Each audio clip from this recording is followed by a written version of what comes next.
ஹல்லேலூயா. சத்தமா சொல்லுங்களேன். ஹல்லேலூயா. ஆண்டவரும் இரட்சகருமாகிய இயேசு கிறிஸ்து நாமத்தினாலே உங்கள் அனைவருக்கும் அன்பின் வாழ்த்துக்களை.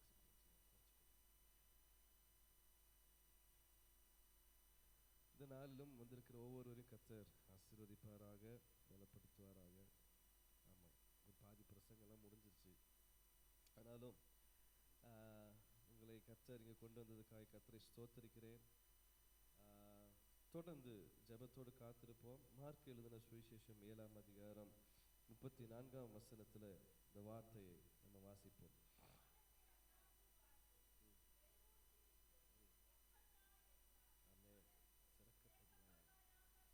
ஆமென். ஹல்லேலூயா. ஆமென். திறக்கப்படுவாயாக என்ற அர்த்தம். ஆமென். இன்னைக்கு நம்ம கேட்டது போல நம்மக்கிட்ட ஆண்டவர் அதிகாரத்தை கொடுத்திருக்கிறார். ஆமென். ஹல்லேலூயா. வல்லமையை கொடுத்திருக்கிறார். சோர்ந்து போய் நிற்க வேண்டிய இடத்துல நாம இல்லை. ஆமென். ஸோ இந்த இடத்துல நம்ம சம்பவத்தை பார்க்கும் பொழுது அங்கே, அதாவது 31ஆம் வசனத்தில், மறுபடியும் அவர் தீரு சீதோன் பட்டணங்களில் எல்லைகளை விட்டு புறப்பட்டு, ஆமா, அப்ப இந்த ஊருக்கு மறுபடியும் இயேசு போகிறார். ஆமென். ஹல்லேலூயா. சில நேரத்தில் நம்மளோட வாழ்க்கையில மீண்டும் ஒரு விசை ஆண்டவர் வருவார். ஆமென். ஹல்லேலூயா. நிறைய நேரங்களில் மறுபடியும் விசிட் பண்ண சூழ்நிலைகள் நமக்குள்ள இருக்கு. ஆமென். மறுபடியும் வந்து நமக்காக, அதாவது சில நேரத்தில் ஆரம்பத்தில் நம்ம அநேக அற்புதங்களை பெற்றிருப்போம், ஆரம்பத்தில் அநேக காரியங்கள் கர்த்தரிடத்தில் பெற்றிருப்போம். ஆனால் கொஞ்ச நாள் பார்த்தீங்கன்னா நம்ம வாழ்க்கையில் ஒன்றுமே இல்லாதது போல இருக்கும். ஆனால் மறுபடியும் வரக்கூடிய ஆண்டவர் நம்ம ஆண்டவர். ஆமென். ஹல்லேலூயா. மறுபடியும் இந்த பட்டணத்துக்கு வந்தபோது 3 காரியத்தை குறித்து இந்த நாளில் பேச விரும்புகிறேன். ஜெபத்தை குறித்து தான். ஆமென். ஜெபத்தை சீக்கிரத்தில் திரும்பவும் ஒரு ஜெபம் ஆரம்பிக்கப்படும். ஆமென். அந்த டேட் சொல்லப்படும். அதோடு சேர்ந்து ஒரு விசேஷித்த கூட்டமும் கர்த்தருக்கு சித்தமாக இருந்தால் வைக்கப்படும். ஆனால் ஜெபம் இருக்கும். என்னது? ஜெபம் இருக்கும். ஆனால் அதோடு சேர்ந்து கூட்டம், விசேஷித்த கூட்டம் வைப்பதற்கு நாங்கள் ஆலோசிக்கிறோம். கர்த்தருக்கு சித்தமான நல்ல ஒரு தேவ மனுஷனையோ கர்த்தர் வைப்பார் என்றால் நம்ம அதை வைத்து நம்ம ஜெபிப்போம். கர்த்தர் என்ன செய்வாரோ பார்க்கலாம். சரியா? அப்போ இங்கே அந்த வார்த்தையை, அப்பொழுது 33ஆம் வசனத்தில், அப்பொழுது அவர் அவனை, ஆமாம், அதுக்கு மேலுள்ள வசனத்தில், அவரிடத்தில் கொண்டு வந்து அவர் தமது கையை அவன் மேல் வைக்கும்படி வேண்டிக் கொண்டார்கள் அப்படின்ட்டு. அப்போ இங்க தேவனிடத்துல ஒரு வேண்டுதல் வைப்பதை ஏற்கனவே நான் இன்னைக்கு சொல்லியிருக்கேன். தேவனிடத்துல ஒரு வேண்டுதல் வைக்கிறத நம்ம பார்க்கிறோம். ஆமென். மற்றவர்கள் அவனுக்காக எடுத்த ஒரு பிரயாசம். ஏன் அப்படின்னா அவனால் என்ன பண்ண முடியாது? பேச முடியாது. ஆமா, அவனால பேச முடியாது. அப்போ முதலாவது நான் சொல்ல வேண்டுகிறது என்னன்னா, மற்றவருக்காக வேண்டுதல் செய்கிற ஒரு விண்ணப்பத்தின் ஆவி நமக்குள்ள வேணும். ஆமென்.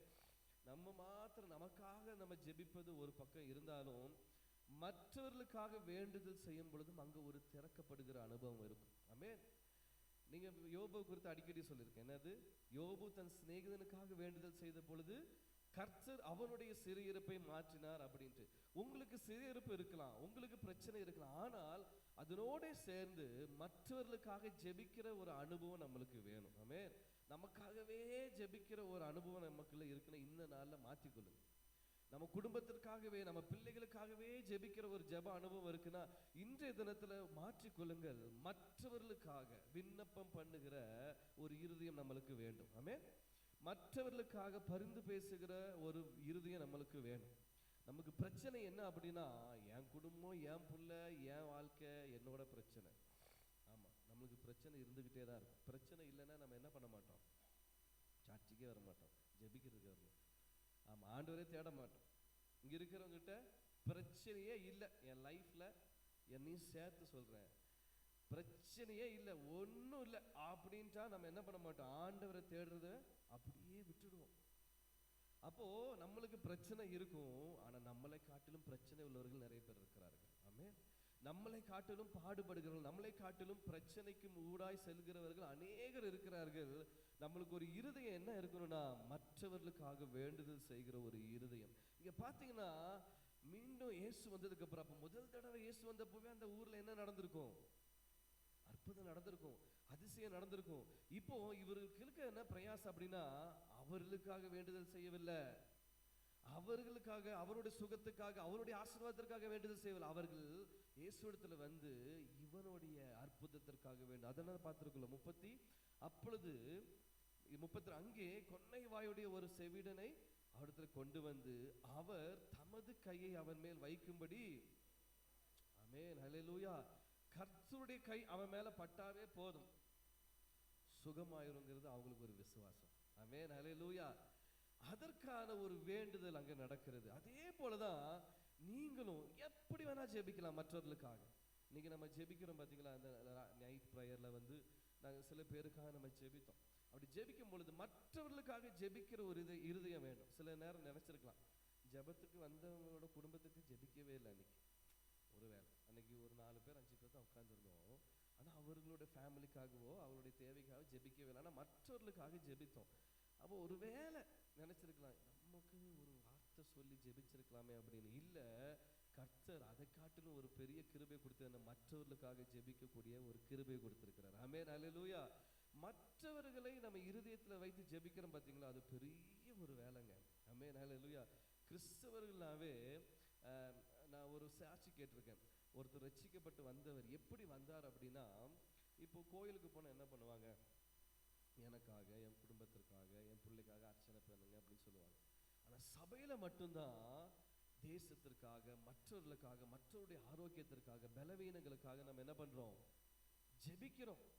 என்னப்பா அவங்களுக்குன்னு இல்லாம மற்றவர்களுக்கு ஜெபிக்கிறாங்களேங்கிறத பார்த்து ஆண்டவரை பற்றி பிடித்த ஒரு குடும்பம், ஒரு நபர் இந்த சாட்சியை சொல்லியிருக்காங்க. அப்போ இதே போல நாமளும் நமக்காக ஜெபம் பண்ணாதவர்கள் யாரா இருந்திருப்பாங்களா? நீங்க அப்படியே வந்துட்டீங்களோ ஆண்டவருக்குள்ள, யாரோ ஒரு பக்கம் ஏதோ ஒரு சூழ்நிலையில. ஒரு அருமையான ஒரு இங்கிலீஷ் பாட்டு இருக்கு, எனக்கு தெரியாது, ஆனா அந்த வார்த்தை எனக்கு தெரியும். somebody is praying for me, somebody is knocking on the heaven's door. அப்படின்னா என்னது? யாரோ எனக்காக ஜெபம் பண்ணுகிறார்கள், யாரோ எனக்காக அந்த பரலோகத்தின் கதவை தட்டுகிறார்களா. சூப்பரான ஒரு பாட்டு. முடிஞ்சா இன்னைக்கு போய் யூடியூப்ல டான் மோயன், DONMOEN நினைக்கிறேன், அவரோட பாட்டு, அருமையான ஒரு பாடகர்.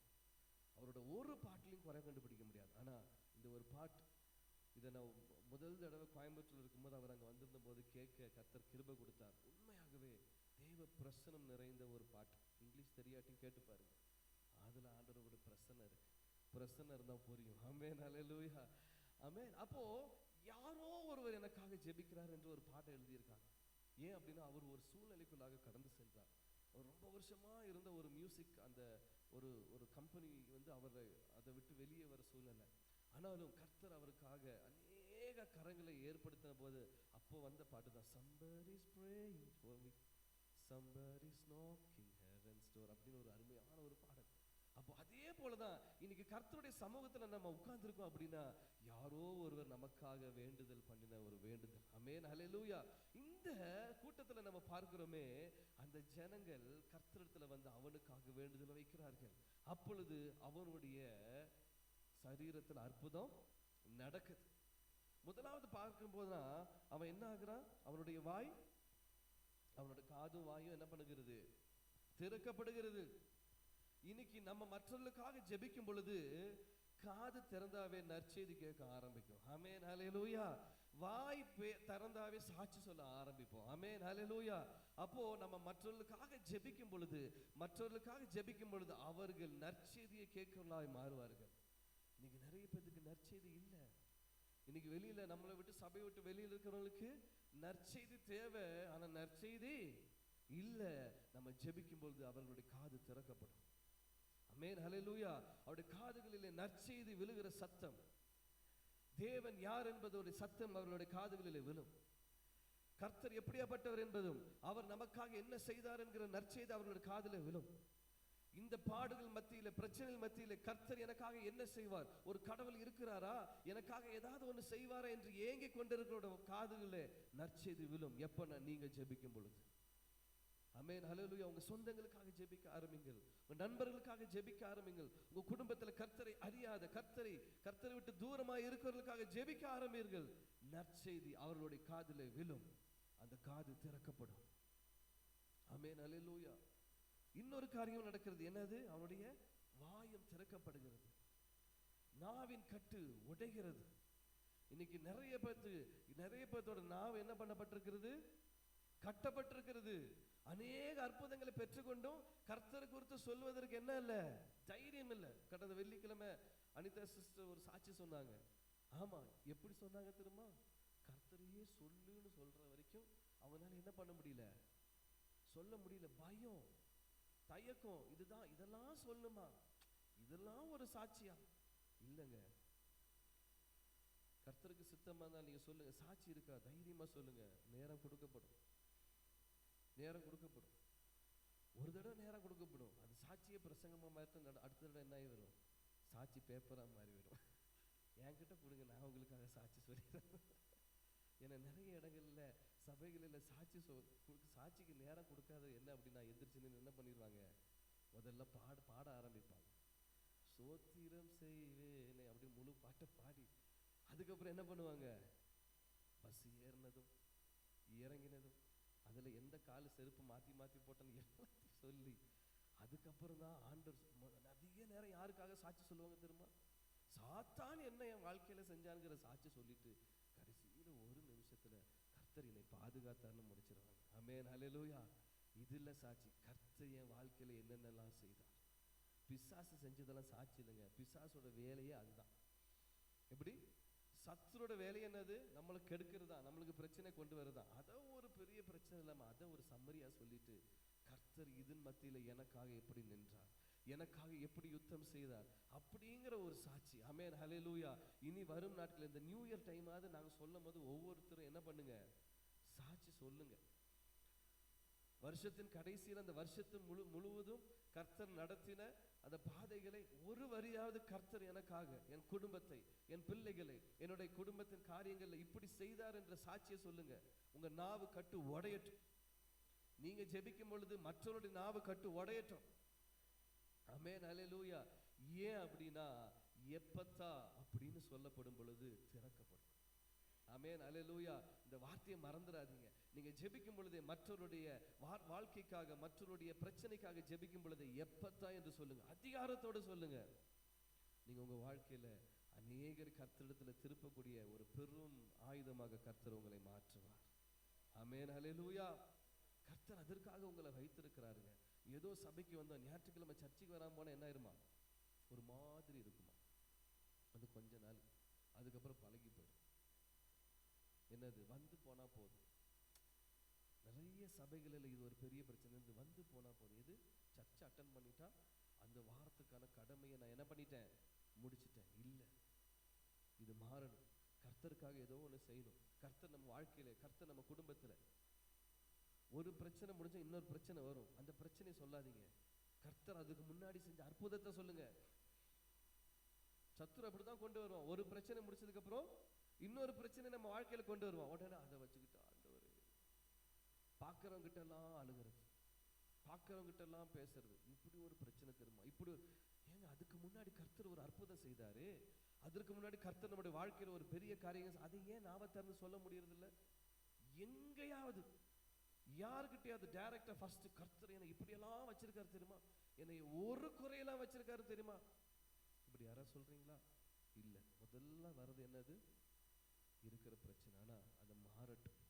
நாவின் கட்டுகள் உடைக்கப்படட்டும். ஆமென், ஹல்லேலூயா. ஒருவேளை அப்படி பேசுறவங்க உங்க கண்ணுக்கு தெரிஞ்சு அவங்களுக்காக ஜெபம் பண்ணுங்க. ஆண்டவரே, அவங்களுக்கு நிறைய அற்புதத்தை செஞ்சிருக்கீங்க, அவங்க வாழ்க்கையில நிறைய காரியத்தை செஞ்சிருக்கீங்க, இருந்தாலும் உங்களை பத்தி சொல்றது இல்லப்பா, நான் ஜெபிக்கிறேன், அவர்கள் மாறட்டும்.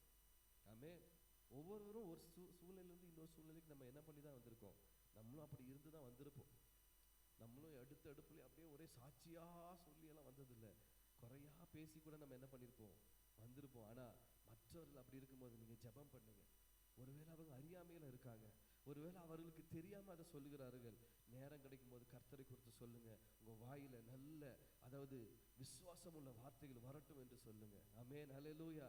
அது நேற்று ஒருத்தர் டீ குடிச்சிட்டு இருக்கும்போது ஒருத்தர் பேசிட்டு இருந்தார். எனக்கு உண்மையா ஆச்சரியமா இருந்துச்சு. என் பிள்ளைகளுக்கு நான் என்ன சொல்லி கொடுத்துருக்கேன்னா 7:30 தான் சொல்லி கொடுத்துருக்காராம். 7:30 சொல்லி கொடுத்தது இல்லையா, சொல்லக்கூடாது அவங்க பிள்ளைகள். சிரிப்பா இருக்குங்க, ஆனா அதை யோசிக்கிற மாதிரி இருக்குங்க. என் பிள்ளைகளோட வாயில என்ன வரக்கூடாது? 7:30 வரக்கூடாது. அது ஒரு ஹிந்து மனுஷன் மாலை போட்டிருக்காரா, பூசாரியான்னு தெரியல, என் புள்ளியோட வாழ்க்கை என்ன வரக்கூடாதான், 7:30 வரக்கூடாது.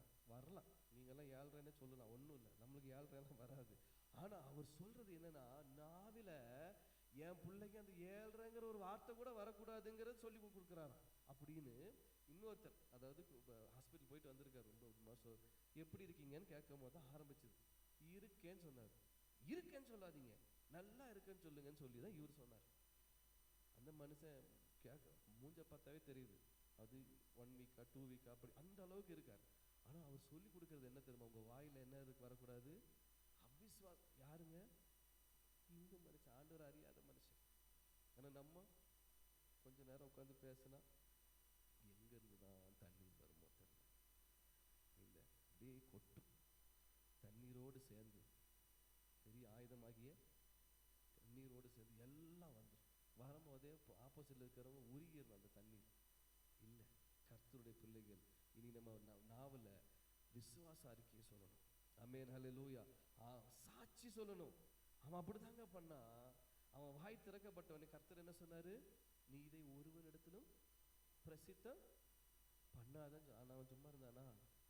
இல்லை. ஏன்னா அவனுக்கு கிடைச்ச அற்புதம் அப்படிங்க, அவனுக்கு கிடைச்ச அற்புதம் அப்படி. அவனை தொட்ட கை அந்த மாதிரியான கை. ஆமென், ஹல்லேலூயா. உங்களை எண்ணி தொட்ட கை அந்த மாதிரியான கை. ஆனா நம்ம மறந்து போயிட்டோம். உங்களை என்னை தொட்டு ரட்சித்த கை பயங்கரமான கை, அதை நம்ம மறந்து போயிட்டோம்.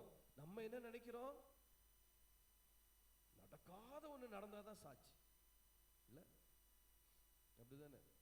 அவன் வாய் எப்படி திறந்துச்சோ, அவன் காது எப்படி திறந்துச்சோ, அவன் கால் முடமானது எப்படி, அந்த மாதிரி எனக்கு ஒண்ணு நடக்காத ஒண்ணு நடக்கும். ஏங்க, இன்னைக்கு நடக்கிறதே கர்த்தருடைய கை தொட்டனாலங்க. இன்னைக்கு நான் நிற்கிறதே கர்த்தருடைய கை தொட்டனால. அதை நம்ம மறந்துடுறோம். ஆமென், ஹல்லேலூயா. மற்றவர்களுக்காக ஜெபிக்கிற ஒரு ஜெபம் நமக்குள்ளாக வரட்டும். ஆமென், ஹல்லேலூயா. இரண்டாவதாக வெள்ளிக்கிழமை பேசின அதே வார்த்தை, தாழ்த்தி ஜெபிக்கணும். ஆமென். என்ன பண்ணணும்? தாழ்த்தி. 1 ராஜாக்கள் 18ஆம் அதிகாரம் 41ஆம் வசனத்தை யாராவது ஒருவர் எடுங்க. 1 ராஜாக்கள் 18ஆம் அதிகாரம் 41.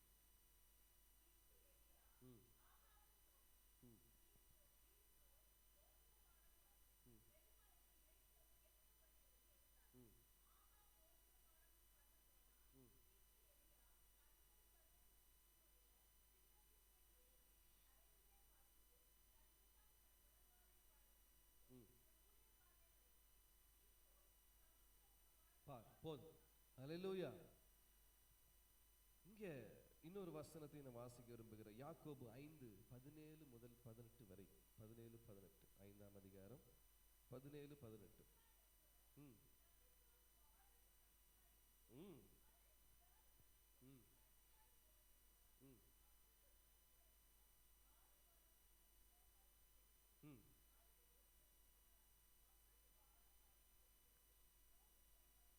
ஆமென், ஹல்லேலூயா. சில நேரத்துல சிலர் இப்போ புதுசா சொல்லிட்டு இருக்காங்க, ஜெபிக்கவே வேண்டாம், ஆண்டவர் எல்லாத்தையும் கொடுத்துருவார். எப்படி? ஆமா, ஏன்னா நம்ம அவருடைய பிள்ளைகள், நம்ம அவருடைய, ஆமா வசனம் இருக்கு, நீ வேண்டிக் கொள்ள தொடங்கும் முன்னமே கர்த்தர். ஆனால் வேண்டிக் கொள்ள வேண்டாம்னு சொல்லல. நீ வேண்டிக் கொள்ள தொடங்கும், தெரியும் நீ எதுக்கு முட்டி போட போறேன்னு தெரியும். 1 மாசமா நல்லா ஜாலியா சுத்தி அடிச்சுட்டு, ஆண்டவரே நான் 3 நாள் ஃபாஸ்டிங் இருக்க போறேன்னு சொல்லும் போதே தெரிஞ்சிடும் பிரச்சனை முத்தி போச்சு, இப்ப ஏரியாக்குள்ள ஆள் வராரு அப்படின்னு ஆண்டவருக்கு தெரியும்.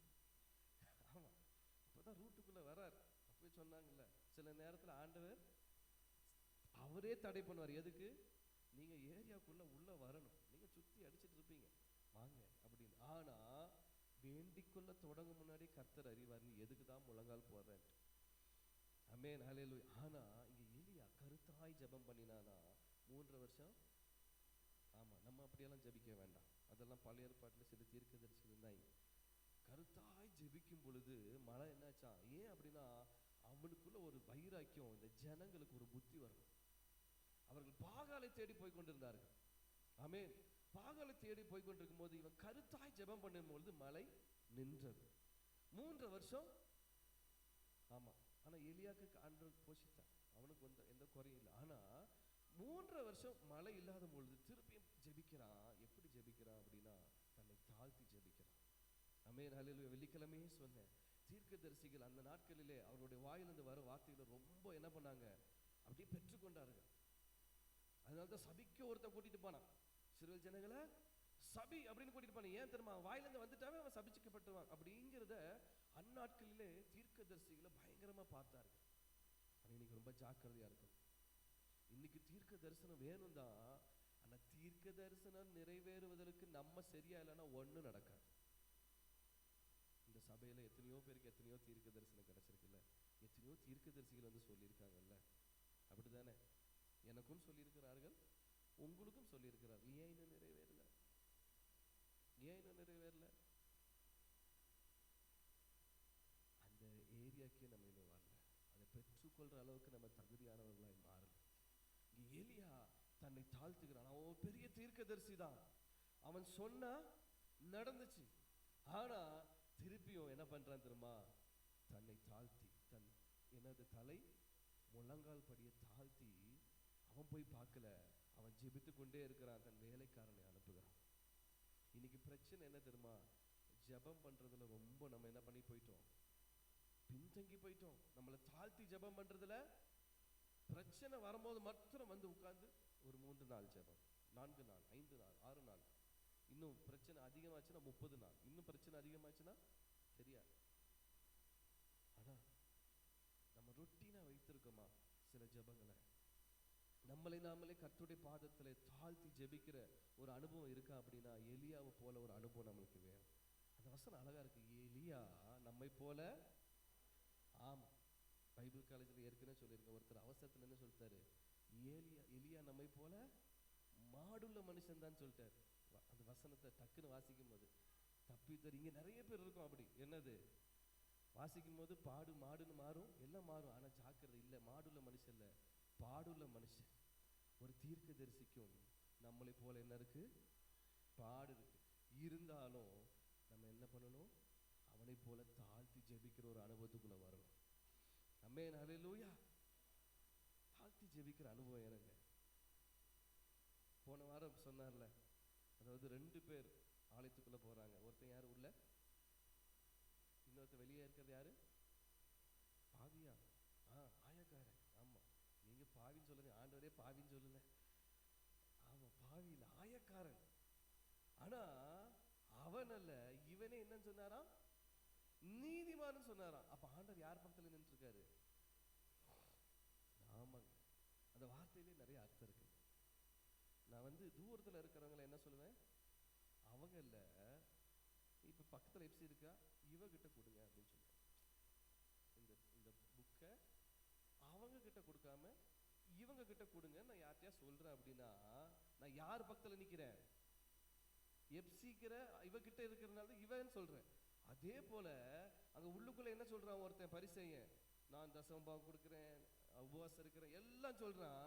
ஆனா ஆண்டவர் என்ன சொல்றாரு, வந்து தன்னை தாழ்த்தி நிற்கிறவங்கிட்ட அவன் அல்ல, இவனே நீதிமான் என்று சொல்லுகிறான். போன வாரம் பிரசங்கம் எத்தனை பேருக்கு புரிஞ்சிச்சுன்னு தெரியல, ஆனா பயங்கரமான வேர்ட், நீதிமான். நம்மளை நீதிமான் என்று அழைத்திருக்கிறார். ஒருத்தன் எவனாவது நீ நீதிமான் இல்லைன்னு சொன்ன, இல்ல, நீதிமான் ஆக்கி இருக்கிறார். ஆமென். நீங்க உங்களை நீங்களே தாழ்த்தும் போது நீங்க நீதிமானாய் மாறுகிறீர்கள்.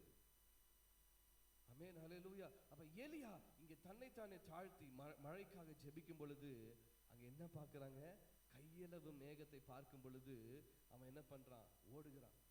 ஓடவும் சொல்றான், இவனும் ஓட சொல்றான். ஏன் அப்படின்னா பெருமழையின் இறைச்சல் வரப்போகிறது. ஆமென், ஹல்லேலூயா, ஹல்லேலூயா. நம்ம இன்னைக்கு நம்ம வெளியில மழை வரணும்னா நம்ம பெரும் கார் மேகத்தை பார்த்தாதான் மழை வரும் அப்படின்னு நினைக்கிறோம், இல்ல?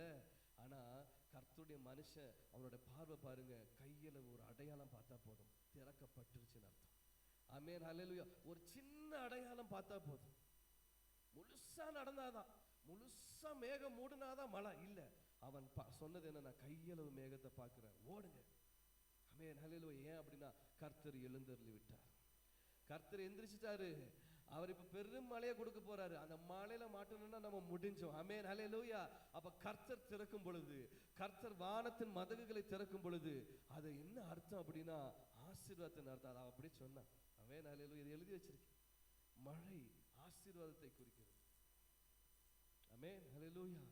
அப்போ நீங்க உங்களை நீங்களே தாழ்த்தி ஜெபிக்கும் பொழுது உங்களுக்கான ஆசீர்வாதம் உங்களை தேடி வரும்.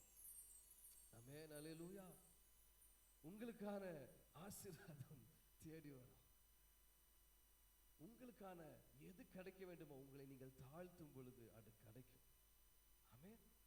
நீங்க தாழ்த்தி ஜெபம் பண்ணி பழகுங்க. நீங்க தாழ்த்தி, என்னதான் நீங்க பெரிய வரம் பெற்றவர்களா இருந்தாலும், என்னதான் நீங்க பெரிய ஆளா இருந்தாலும், எலியா பார்த்து கற்றுக்கொள்வது என்ன தெரியுமா? அவன் கர்த்தருக்கு முன்பதாக தன்னைத்தானே தாழ்த்தி ஜெபம் பண்ணுகிறான். தீர்க்கதரிசிகளை நம்பாதீங்கன்னு சொல்லல, தீர்க்க தரிசனங்களை நம்பாதீங்கன்னு சொல்லல, ஆனா ரொம்ப ஜாக்கிரதையா இருங்க. நிறைய பேர் நானும் பார்த்திருக்கேன், எல்லார்கிட்டையும் என்ன பண்ண மாட்டாங்க, தலைய கொடுக்க மாட்டாங்க. நான் அவர்களுக்காக நான் ஸ்தோத்தரிக்கிறேன். குட், நல்ல பழக்கம். ஏன் நல்ல பழக்கம்? ஜாக்கிரதையா இருக்கணும். எல்லாத்துக்கிட்டையும் கையை கொடுத்து தலையை கொடுத்து நம்மளே முடிச்சு விட்டுறக்கூடாது. ரொம்ப ஜாக்கிரதையா இருக்கணுங்க. ஏன் அப்படின்னா, நான் சரி இல்லைன்னா ஒரு அருமையான சாட்சி இருக்கு, முடிஞ்ச ஷேர். அந்த சாட்சி வந்து நாங்கள் உங்கள் சர்ச் குரூப்பில் போடுறோம். ரொம்ப சிரிப்பாக இருக்கும். ஒரு பாஸ்டர் போய் ஜோம் பண்ணுற எல்லா காரியமும் லாஸா கேட்டுட்டு இருந்தேன். நானும் கிஷோரும் கேட்டுட்டு இருந்தேன். ஒரு மாட்டு பண்ண வச்சாராம். 7 மாட்டுக்கு 14 பாஸ்டர்ஸ். கேட்டிங்களா? 5 மாடு செத்து போச்சு. 21 பாஸ்டர், ஒரு மாட்டுக்கு 3 பாஸ்டர் கணக்கில் கூப்பிட்டுருக்காரு. எதுக்கு? அவர் மாட்டு பண்ண வச்சு பயங்கரமா பிஸ்னஸ் பண்ண போறாரு. ஆனா செத்து போச்சு 5 மாடு. அடுத்தது என்னது? அடுத்தது என்னது? மிக்ஸி அந்த மாதிரி விற்கிறதா கடை? அதான் மிக்ஸி அந்த மாதிரி விற்கிற கடையா? ஆமா. 3ஆவது பைக்ல நினைக்கிறேன். ஏஜென்சி, அது லாஸ். அது நான் சர்ச் குரூப்ல ஷேர் பண்ணி விடுறேன், நீங்க பாருங்க. சொன்ன பயங்கரதா இருக்கு. ஆனா கடைசியில பைக்ல அடிபட்டு கை காலெல்லாம் உடஞ்சி வந்துட்டாராம். வந்துட்டு அப்போ வீட்டுல இருந்து ஜெபிக்க கூப்பிடுறாரு. ஐஷோ, முதல்ல ஜெபிச்சேன் மாடு போச்சு, 2வது ஜெபிச்சேன் கடை போச்சு, இப்போ அடிபட்டு வந்துருக்கு. ஜெபிச்சு இவர் போயிடக்கூடாதுன்னு சொல்லி பயந்து வேணாம் பிரதர்ன்னு சொன்னாராம். இல்ல ஜெபம் பண்ணுவோன்னு இவர் என்ன பண்ணார், சரி முதல்ல நீங்க ஜெபம் பண்ணுங்கன்னு சொன்னா அவர் ஜெபிக்கிறார்.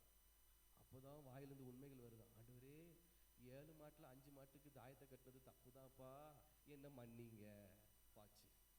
அப்போ பாஸ்டர் பிரச்சனை இல்லை, தாயத்து பிரச்சனை.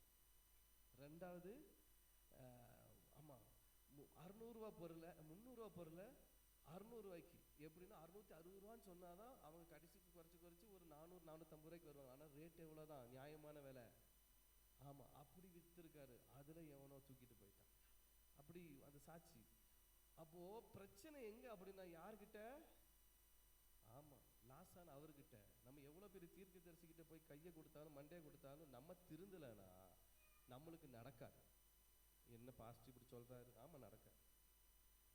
ஏன்னா நம்ம அங்க இல்லையே, நம்ம ஏரியாக்குள்ள வரல. நம்ம எங்க நிற்கணுமோ அங்க வரல, எங்க தாழ்த்தணுமோ அங்க வரல. ஆனா நடந்துடணும். ஏன்னா சொல்லிட்டார்.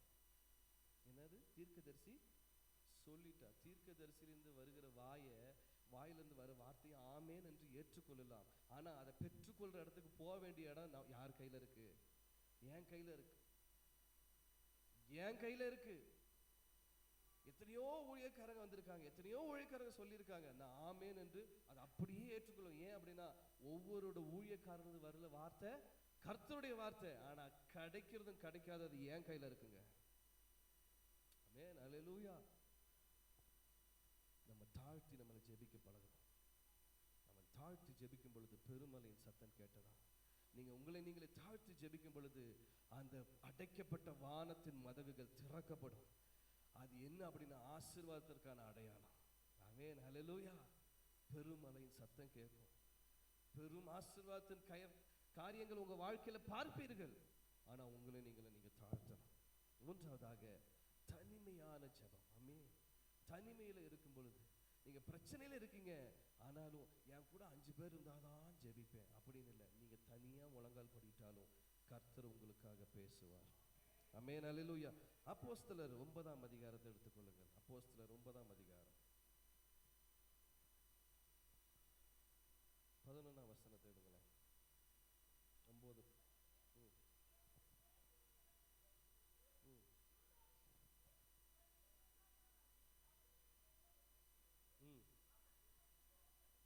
போதும். அல்லேலூயா. இப்ப பவுல் அவன் என்ன பண்ணா, யூதனாயிருந்து கிறிஸ்தவர்களை கொலை செய்யும்பாக கிளம்பினான். அங்க அவன் அடிக்கப்பட்டான். அவன் கண்கள் என்னாச்சு? குருடாகப்பட்டுச்சு. இப்ப இவன் என்ன பண்றான்னா, எல்லாராலையும் விடப்பட்டாச்சு, பெரிய ஆள் தான். ஆனா இப்ப தனியா உட்கார்ந்து என்ன பண்றான்னா, ஜெபம் பண்ணி கொண்டிருக்கிறான். ஆமென், ஹல்லேலூயா. தேவ ஜனமே, ஜெபத்திற்கு 2 பேர் இருந்தாதான் ஜெபிக்கணும்னு இல்ல, 3 பேர் இருந்தாதான் ஜெபிக்கணும்னு இல்ல. நீங்க தனியாவே முழங்கால் படிட்டாலும் கர்த்தர் உங்களுக்கானவரை அனுப்புவார். ஆமென், ஹல்லேலூயா. நிறைய இடத்துல இருக்க பிரச்சனை என்னன்னா, ஏன்டா ஜெபிக்கல? யாரும் ஜெபத்துக்கு வரல. இப்படி ஏன் ஜெபிக்கல? எனக்கு ஜெபிக்கிறதுக்குன்னு யார் இல்ல, பார்ட்னர் இல்ல. ஆமென். வாலிபர்கள்கிட்ட கேட்டாலும் அதேதான், இல்ல பார்ட்னர் இல்ல. கல்யாணம் பண்ணி வச்சிருவோமா? இல்ல. தனியா உட்கார்ந்து என்ன பண்ணிடணும்? ஜெபிக்கிற ஒரு அனுபவத்திற்குள்ள வரணும். பார்ட்னர் இருந்தா நல்லா ஜெபிக்க முடியாது, கதை தான் பேசுவோம் இல்ல. அப்ப என்ன, தனியா கூட்டமா ஜெபிக்கிறது தப்புன்னு சொல்லல. ஆனா ஜெபிக்கணும்னு ஆசைப்படும் போது யாரும் இல்லைன்னு சொல்லாதீங்க. எப்படி? கூட்டமா இருந்து ஒரு கூடுகையா இருந்து ஜெபிக்கணும் தப்புன்னு சொல்லல. ஆனா உங்களுக்குள்ள ஆண்டவர் ஜெபம் பண்ணணும்னு ஏவும் பொழுது, நான் தனியா இருக்கேன், என் கூட யாரும் இல்லை, இன்னும் 2 பேர் இருந்தா சேர்ந்து ஜெபிச்சா நல்லா இருக்கும். நோ, தனியா முழங்கால் படுங்க, தனியா முழங்கால் படிடுங்க. ஏன் அப்படின்னா, இருதயத்தை பார்க்கிற ஆண்டவர். ஆமென், ஹல்லேலூயா. கர்த்தர் சில நேரம் நம்மளை தள்ளுவாருங்க ஜெபத்திற்குள்ள. ஜெபம் பண்ணிருங்க, விட்டுறாதீங்க ப்ளீஸ். சில நேரம் உங்களை உந்தி தள்ளுவார், போய் ஜெபம் பண்ணுன்ட்டு. இல்ல, அந்த சிஸ்டரை கூப்பிட்டுருக்கேன், அந்த பிரதரை கூப்பிட்டேன், வந்தா ஜெபிக்கிறேன். நோ. ஒருவேளை உங்களோட தனியாய் பேச வேண்டிய காரியங்கள் நிறைய இருக்கலாம். தனியா ஏதோ ஒரு காரியத்தை உங்களோட சொல்ல வேண்டியது இருக்கலாம். அது நீங்க தனியா முழங்கால் படியிடும் போது தான் தெரியும். ஏன் அப்படின்னா, கூட்டத்துல போடும்போது எனக்கு பேசுனதா அவருக்கு பேசுனதா தெரியாது. ஆனா தனியா முழங்கால் படியும் பொழுது கர்த்தர் உங்களோட பிரத்யட்சமாய் பேச ஆரம்பிப்பார். அதான் அனுப்புறார். பவுல் இடத்துல அவன் தனியா ஜெபம் பண்ணி கொண்டிருக்கிறான். அவனுக்கு தெரியல என்ன பண்ணணும்ட்டு, குருடா இருக்கான். அவன் கண் திறக்கப்படுமான்னு தெரியல. அவன் ஒரு வேளை என்ன நினைச்சிருப்பான் தெரியுமா, இந்த கிறிஸ்துவனை தொட்டதுனால எனக்கு என்ன ஆயிடுச்சு, இந்த கண்ணு போயிருச்சு, இனி நான் குருடா இருக்க போறேன் அப்படின்னு. ஆனா பவுல் மேல கர்த்தர் வைத்திருந்த திட்டம் ரொம்ப பெருசுங்க. ஆமென், ஹல்லேலூயா. அதனாலதான் அனுப்புகிறார்ல. அந்த வசனத்தை திருப்பி வாசிங்க, 11ஆம் வசனத்தை. நீ எழுந்து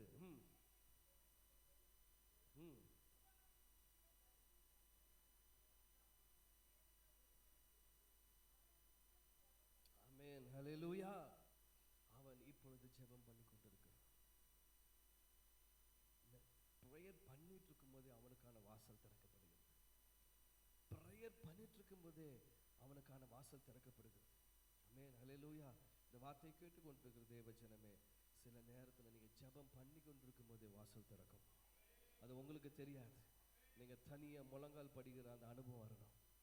ஆமென், ஹல்லேலூயா. எனக்கு அப்படிப்பட்ட அனுபவங்கள்லாம் உண்டு. சில நேரம் வந்துடுவேன், சாயங்காலம் உட்காந்துருவேன், யாரும் தேவையில்லை. இங்கே ஜெபிக்கிறாங்கன்னா நான் பேசாமல் போயிடுவேன், யாராவது ஜெபிச்சுட்டு இருக்காங்களா போயிடுவேன். ஆனால் யாரும் இல்லாத போது ஜெபம் பண்ண ஆரம்பிப்பேன். என்னென்னமோ ஜெபம் பண்ணுவேன், எனக்கே தெரியாது எதற்கு இதை செய்ய வைக்கிறார் என்று எனக்கு தெரியாது. ஆனால் என்னென்னமோ காரியமெல்லாம் ஒரு ஜெபிப்பேன். ஆனால் ஒரு காரியம், கர்த்தருடைய சித்தம் நிறைவேறுது, அவ்வளோதான். ஆமென், ஹல்லேலூயா. தனிமையாய் ஜெபிக்கிற அனுபவம். 11:9-18 எடுத்து வாசிங்க.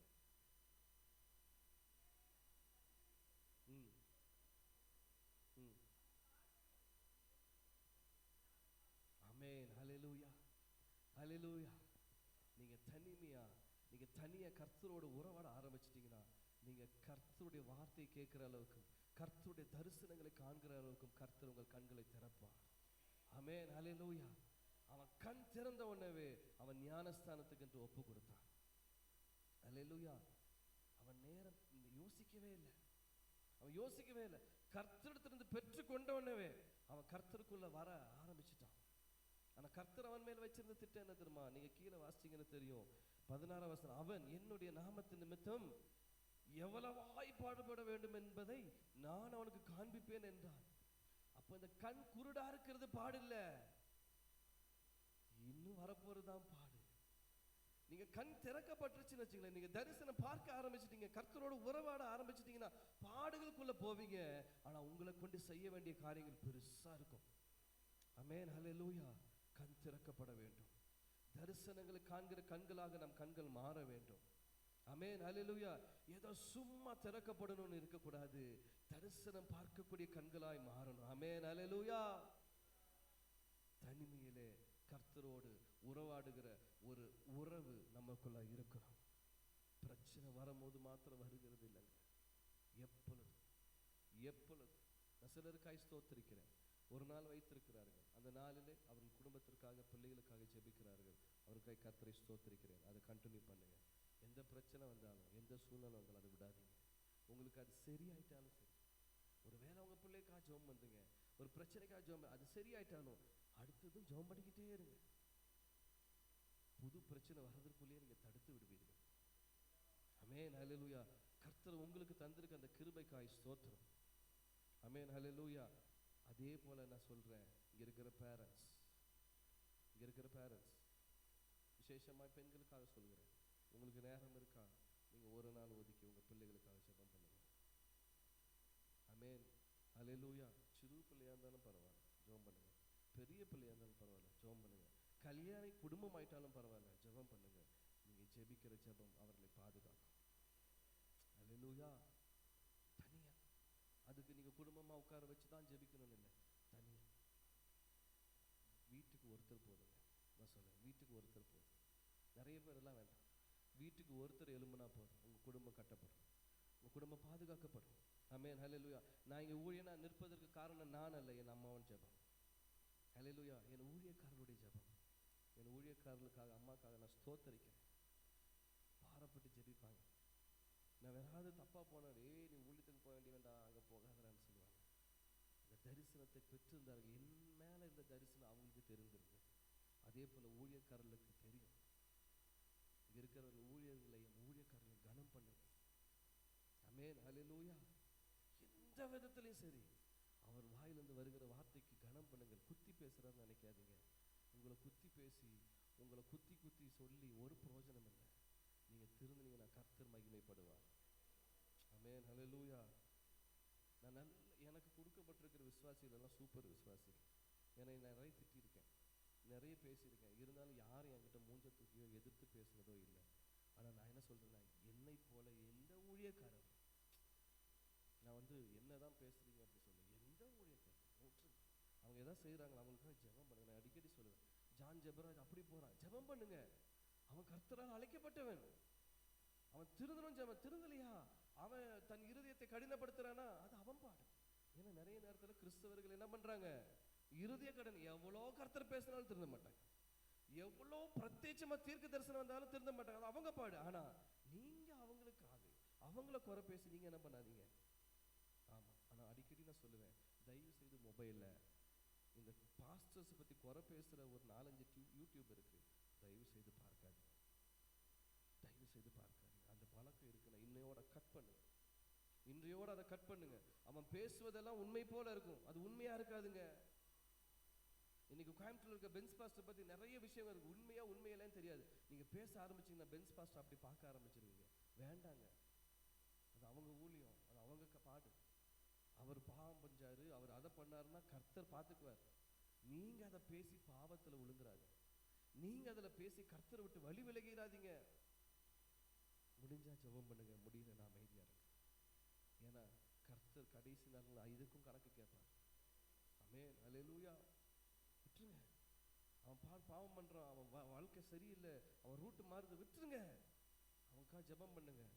முடிஞ்சா நேரடியாகவும் சொல்லுங்க, இது செய்யாதப்பா.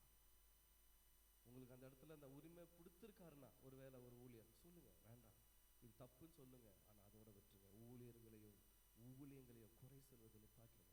எல்லா ஊழியங்களையும் குறை உண்டு, எல்லா ஊழியங்களையும் நிறை உண்டு. ஆனா பேச அவன் ஆவியா இது இப்போ பாயிண்ட் இல்லை. ஆவியானவர் யாருக்கோ பேசி கொண்டிருக்கிறார். தயவு செய்து எந்த ஊழியர் அவன் மோசமானவனா இருந்தாலும் சரி, முடிஞ்சா ஜெபம் பண்ணுங்க, முடியல விட்டுருங்க. கஷ்டமா தான் இருக்கும். எப்படி அப்படிப்பட்ட ஊழியங்களை பார்க்கும் பொழுது நம்மளுக்கு எப்படிதான் இருக்கும், கஷ்டமா தான் இருக்குங்க. ஆனா தயவு செய்து அந்த வீடியோஸை பார்க்காது. ஆமென், ஹல்லேலூயா. கர்த்தர் உங்களோட பேசுவார். ஆமென், ஹல்லேலூயா. ஆனா என்னதான் ஜெபிக்கிறதா இருந்தாலும் விசுவாசம் இல்லைன்னா நடக்காது. ஆமென். ஏன் தெரியுமா, ஒருத்தர் இருக்கார், அவரும் ஊழியக்காரர் தான். லூக்கா 1:6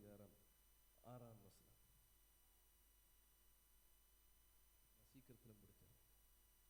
1:6 அவர்கள்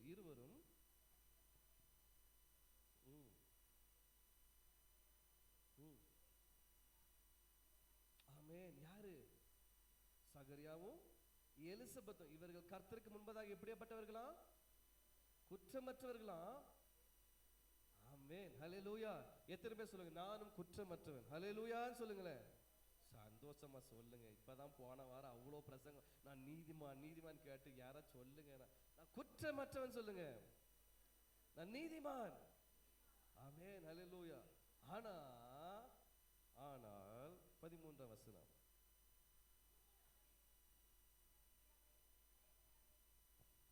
போதுமானது. ஆமென்.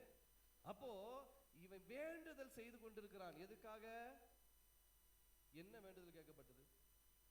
பிள்ளை இல்லாததுக்கு வேண்டுதல் செஞ்சிருக்கான். ஆனாலும் வேண்டுதல் கேட்கப்பட்டது. ஆமென். வேண்டுதல் கேட்கப்பட்டுச்சா? 19ஆம் வசனம்.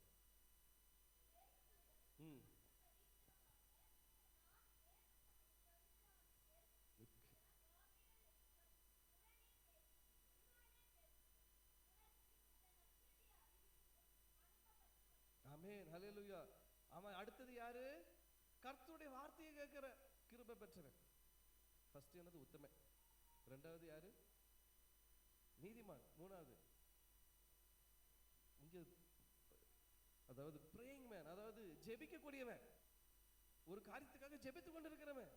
நாலாவது என்னது? கர்த்தருடைய வார்த்தையும் கேட்கிற அளவுக்கு அவனுக்கு நிறைய பேர் டவுட் எல்லாம் வரும், இனி ஃபியூச்சர்ல வரும். நீங்க சொல்றீங்களே ஆண்டவர் பேசினார் எப்படி பேசுவார் டவுட் வரும் நிறைய பேருக்கு இருக்கு இல்ல? ஆமா, அது கேட்காதவங்களுக்கு தெரியாது. கர்த்தர் பேசி பழகாதவங்களுக்கு தெரியாது.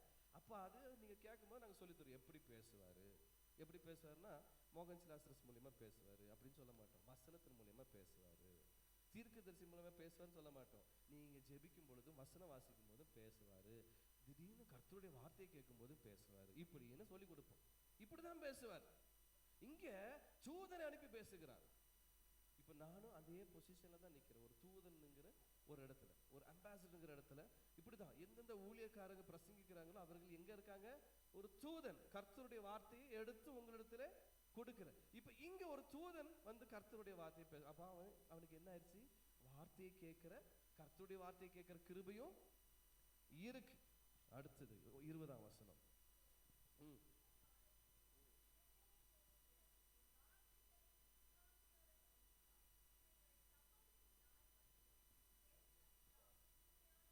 போதுமானது. ஆமென், ஹல்லேலூயா. என்ன எல்லாமே அனுபவம் இருக்கு, ஆனா வார்த்தையை விசுவாசிக்கிற அனுபவம் இல்லை. யாரு? ஜெபம் பண்ற ஆளுதான். எதுக்காக ஜெபம் பண்ண ஆளு? பிள்ளைக்காக ஜெபம் பண்ற ஆளுதான். கர்த்தரோடு உறவாடுகிற ஆளுதான். உத்தமன் தான், நீதிமான் தான், கர்த்தரால் சர்டிபிகேட் பெற்றவன் தான். ஆனா அவனுக்கு என்ன இல்ல? விசுவாசம் இல்லை. இது நடக்காது. மழைக்கான ஜெபம் ஏற்கனவே சொல்லியிருக்கேன்ல. ஒரே ஒரு பையன் என்ன பண்ணா? நம்மளும் மழைக்காக ஜெபம் பண்ணியிருக்கோம். சரியா? எப்ப ஜெபம் பண்றீங்களோ கொடையோட வாங்க. அந்த விசுவாசத்துக்கு கர்த்தர் மழையை தருவார். இங்க மழையை தாருங்க மழையை தாருங்க அப்படின்னு சொல்லிட்டு கொடையெல்லாம் வீட்டுல வச்சுட்டு வருவோம். அப்ப ஆண்டவரும் பார்ப்பாரு, இங்க ஒரு முன்னெச்சரிக்கை இல்லாம வராங்க, இவருக்கு மழையை கொடுத்துட்டால். ஆமா, ஒரு கூட்டமே ஜெபம் பண்ணிச்சு. அதுக்கு மழைக்காக ஒரே ஒரு சின்ன பையன் மட்டும் கொடை எடுத்துட்டு போனாங்க. ஏன்? அவனுக்கு ஒரு விசுவாசம். இன்னைக்கு நம்ம மழைக்காக ஜெபிக்க போறோம், இயேசு மழையை தரப்போறேன், நான் நினையாம வீட்டுக்கு போகணுங்கிற விசுவாசம். மற்ற எல்லாத்துக்கும் என்னதான்? இந்த மாதிரி தான், நம்ம ஆளு மாதிரி தான். குழந்தைய தாங்க. ஆனா தூதனே வந்து பேசினாலும் என்னது? அதெல்லாம் நடக்காது. நீ பேசாரு, இனி விட்டா கொண்டாட்டியும் கெடுத்துருவேன். நான் உள்ள போனேன், தூதன் பேசினாரு, குழந்தை தருவேன்னு சொன்னாரு, அதெல்லாம் நம்பாதேன்னு சொல்லி அப்படியே உள்ளே அடைச்சிட்டாரு. வெளியே வரும்போது கப்புன்னு வராரு. என்ன நடந்துச்சுன்னு யாருக்குமே தெரியல. குழந்தை என்னது உருவாகி எட்டி உதைக்கு. சரியா? அப்புறம் பிறகுது. அப்புறம் 8ஆம் நாள் ஆகுது. பேருன்னு வைக்கும் போது அதுக்கப்புறம் திறக்கப்படுது. ஏன் அப்படின்னா நாட்களிலே குடும்ப பெயர் வருமா? சரியா? குடும்ப பெயரும் சேர்ந்து வைக்கணுமா? அந்த வசனத்தை வாசிங்களேன். 59ஆம் வசனம். இல்ல ஆமா, எஸ்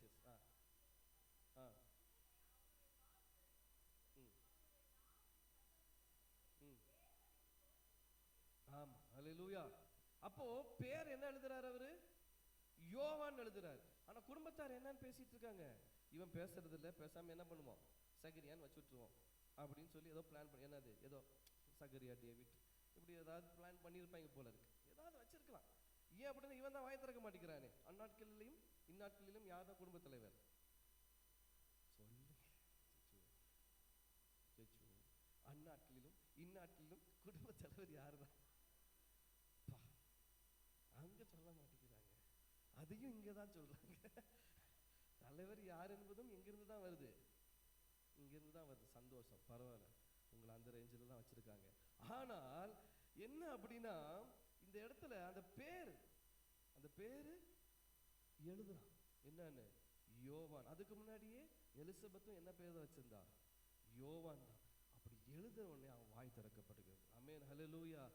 ஏன் அப்படின்னா அது வரைக்குமே அவனால நம்பல. சொல்லியிருப்பாங்க வயிற்றுல குழந்தை இருக்குங்க, என்னாலலாம் நம்ப முடியாது, வயசாகி போச்சு. எப்போ தூதன் சொல்லி அந்த பேர் யோவான் என்று எழுதுகிறாரோ அதுக்கப்புறம் தான் அவன் வாய் திறக்கப்படுகிறது. ஏன் தெரியுமா? சில நேரம் கிடைக்கிற வரைக்குமே சில பேருக்கு என்ன இல்லை, விசுவாசம் இல்லை. ஆனா விசுவாசத்துல குறைவா இருக்கவே கூடாது. நம்ம பேர் என்னங்க? விசுவாசி. விசுவாசி இல்லை, என்னது? விசுவாசி. விசுவாசிக்குள்ள அர்த்தம் என்னது? நான் விசுவாசிக்கிறவன், விசுவாசிக்கிறவள். நமக்குள்ள அது இல்லைன்னு வச்சுங்களேன், சில காரியங்களை நம்ம பெற்றுக்கொள்ளவே முடியாது. ஆமென், ஹல்லேலூயா. நம்ம வாழ்க்கையில திறக்கவே படாது. எப்பத்தான்னு சொன்னாலும் சரி, உள்ள விசுவாசத்தோட சொல்லணும். ஆமென், ஹல்லேலூயா. எப்படி? உள்ள விசுவாசத்தோட எப்பத்தான்னு சொல்லணும். ஆமென், ஹல்லேலூயா. ஒரு சின்ன ஒரு சாட்சி, நான் ஆரம்பத்திலே தெரியும், நம்ம முதல் தடவை பிசாசு விரட்டுறதுக்கான இருக்கும்போது எல்லாரும் இங்கே இருக்கிறோம், எல்லாரும் ஜெபிக்கிறவங்க தான். நான், ஷாரன், அனிதா சிஸ்டர், மனோ பிரதர், இப்படி உட்கார்ந்துருக்கோம். முதல் அனுபவம். எனக்கு முன்பதாக இப்படி பிசாசு இப்படி ஆக்ரோஷமா நின்னது கிடையாது. திடீர்னு நாக்கெல்லாம் சொல்லிட்டு அப்படியே நிற்குது. உண்மையா சொல்றேன், பயம்தான். அவங்க கையை பிடிச்சிருக்கிற பொண்ணுக்கு தைரியம், ஏன்னா அது அப்பா. ஆனா என்ன அடிச்சுட்டாருன்னா, நான் தானே கையை வச்சுட்டு ஏசு நாமத்தினாலன்னு சொன்னேன். அப்படியே பாதி பயம், முத்தங்களை தெரிச்சு போயிட்டாங்க. ஒருத்தர் அந்த மூளை, ஒருத்தர் இந்த மூளை, ஒருத்தர் ஸ்பீக்கருக்கு பின்னாடி. இப்படி நடக்குது. எனக்கு பயம். ஆனா எங்க நான் கை விட்டு என்னையும் அடிச்சிடக்கூடாதுன்னு சொல்லிட்டு விசுவாசத்துல இயேசு நாமத்தினால முழங்கால் படின்னு சொன்ன, டாப்புன்னு முழங்கால். அப்பதான் அப்பா, ஓ அவ்வளவுதான் முதல் அனுபவம். அதுக்கப்புறம் எல்லாம் விசுவாசம் பெருகிருச்சு. என்ன பிசாசு ஒன்றுமே இல்லை. சில நேரம் நடக்கிற வரைக்குமே என்னது சரியா. ஆமென், ஹல்லேலூயா. சரியா விசுவாசம் வேணும். நீங்க ஜெபிக்கிற ஆளா இருக்கலாம், நீங்க வேத வாசிக்கிற ஆளா இருக்கலாம், நீங்க தரிசனம் பார்க்கிற ஆளா இருக்கலாம், நீங்க எப்படியாப்பட்ட பெரிய ஆளா இருக்கலாம். ஆனா விசுவாசம் இல்லைன்னா திறக்கப்படாது. ஆமென். அடைக்கப்பட்டதாவே இருக்கும். விசுவாசம் பெருகும். ஆமென், ஹல்லேலூயா. கண்களை மூடி அப்படியே நம்ம ஜெபிக்கலாம் பேசின வார்த்தைகளுக்காக. ஆமென், ஹல்லேலூயா.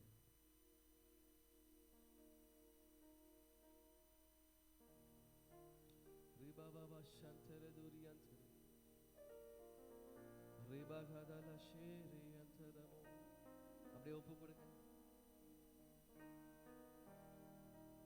அப்படியே ஒப்பு கொடுங்க. ஆண்டவரே ஜீசஸ், நான் மற்றவர்களுக்காக வேண்டுதல் செய்கிறவர்களாக என்னை மாற்றுங்கன்னு முதல்ல சொல்லுங்க. எனக்குனே நான் ஜெபிச்சுட்டு இருக்க மாட்டேன், இனி மற்றவர்களுக்காகவும் நான் பரிந்து பேசுறேன். சொல்லுங்களேன். என் குடும்பத்துல யாரெல்லாம் திருந்தணும், யாரெல்லாம் கர்த்தரிடத்துல வரணுமோ அவருக்காக நான் ஜெபம் பண்ணுவேன். சொல்லுங்க. எனக்கு, என் பிள்ளைக்கு, என் குடும்பம், அதை விட்டுட்டு நான் மற்றவர்களுக்காக, அழிந்து போகிற ஆத்துமாக்களுக்காக, குடியிலே, விபச்சாரத்திலே, வேசித்தனத்திலே, அசுத்தத்திலே அடிமையா இருக்கிறவர்களுக்காக ஜெபிப்பாப்பா. இன்னொன்னு நீங்க ஜெபிக்கிறவங்களா இருந்தாலும் உங்களுக்குள்ள தாழ்மையுள்ள ஜெபம் வேணும். உங்களை நீங்களே ஆண்டவருக்கு முன்பதாக சரண்டர் பண்ணணுங்க. சரண்டர் பண்ணி ஜெபிக்கிற ஒரு அனுபவம். ஹல்லேலூயா. என் வாக்கின்படி மழை நின்றதுதான், ஆனா என் வாக்கின்படி திரும்ப மழை வர வேண்டும் என்றால் நான் என்னை தாழ்த்தணும். நான் ஒரு பெரிய தீர்க்கதரிசி தான். ஆனா நான் தாழ்த்தாம என் வாயிலிருந்து வருகிற வார்த்தைக்கு வல்லமை இல்லை. நான் ஒரு பெரிய வரம் பெற்றவன் தான், ஆனா என்னை தாழ்த்தாம என் வாயிலிருந்து வர வார்த்தைக்கு கனம் இல்லை.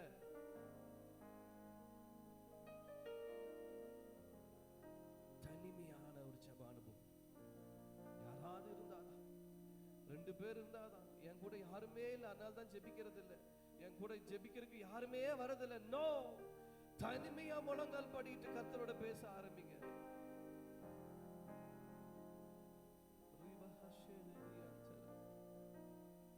விசுவாசம் இல்லாத ஜெபம் இருக்கக்கூடாது. விசுவாசத்துல பெருக பண்ணுவீராக. சொல்லுங்க, ஆண்டவரே நான் ஜெபிக்கிறேன்னா, ஆனா அதுக்கப்புறம் போய் இது நடக்காதுன்னு என் வாயிலேயே சொல்றேன். என் கணவருக்காக நான் ஜெபிக்கிறேன், அவர் குடி பழக்கத்திலிருந்து விடுதலையானும் ஜெபிக்கிறேன். ஆனா அப்புறம் வெளியில வந்து என் ஃப்ரெண்ட்ஸ் கூட அந்த மனுஷன்லாம் திருந்த மாட்டான். இல்லைங்க இல்லைங்க, உங்க விசுவாசத்துல பெருக பண்ணுங்க. நான் ஜெபிக்கும் பொழுது என் புள்ள மாறும்னு விசுவாசம் வேணும். வெளியில போய் அது மாறாதுன்னு சொல்லக்கூடாது. நான் ஜெபிச்சிருக்கேன், என் புள்ள இந்த வாழ்க்கையில இருந்து மாறுவான்னு எனக்கு நம்பிக்கை இருக்குன்னு தான் சொல்லணுமே ஒழிய அவன்லாம் திருந்த மாட்டான் சிஸ்டர், அவன்லாம் திருந்த மாட்டான் பிரதர், அவன் இன்னும் மோசமா தான் போவான்னு சொல்லக்கூடாது. இல்ல, என் ஜெபத்திற்கு வல்லமை இருக்கு. நான் தனிமையா என் முழங்காலுக்கு வல்லமை இருக்கு. நான் முடக்குகிற முழங்காலுக்கு வல்லமை இருக்கு. ஏன்னா நான் முழங்கால் படியிடுவது ராஜாதி ராஜாவாகிய இயேசு கிறிஸ்துவுக்கு முன்பதாக. அவர் சர்வ வல்லமுள்ளவர்.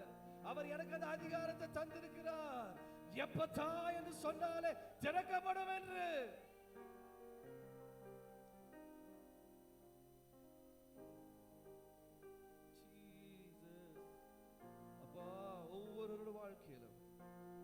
ஒவ்வொரு வாழ்க்கையில் கர்த்தர் பேசுவீராகப்பா.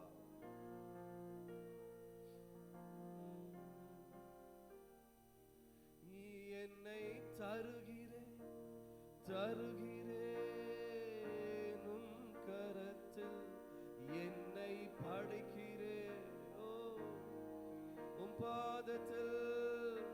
சொல்லுங்க கரங்களோ, என்னை தருகிறேன்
உண்மையாய் ஒப்பு கொடுக்க. ஒவ்வொரு வாழ்க்கையிலும் என்னை படைக்கிறேன்,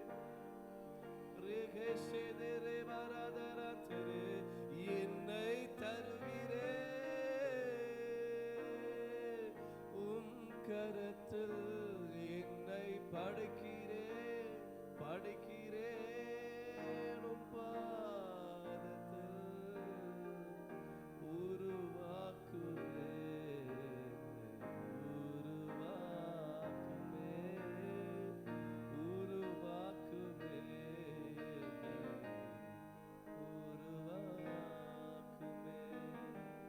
தகப்பனே, இந்த நல்ல காலை வேலைக்காய் நன்றி.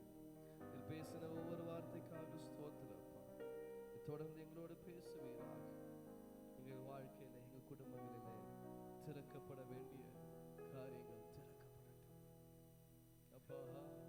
அநேக நாட்களாய் அடைபட்டிருக்கிற காரியங்கள், தடைப்பட்டிருக்கிற காரியங்கள் அப்பா உம்முடைய நாமத்தினாலே ஜெபிக்கிறேன். ஜீவனுள்ள சாட்சிகளை எழுப்புவீராக. நாம மகிமைக்கான சாட்சிகளை எழுப்புவீராக. எங்க கண்களுக்கு ஆச்சரியமா இருக்கட்டும், ஆச்சரியமா இருக்கட்டும். நீர் எவ்வளவு சர்வ வல்லமை உள்ளவர் என்பதை நான் இன்னும் உங்களை மகிமைப்படுத்த கர்த்தர் உதவி செய்வீராக.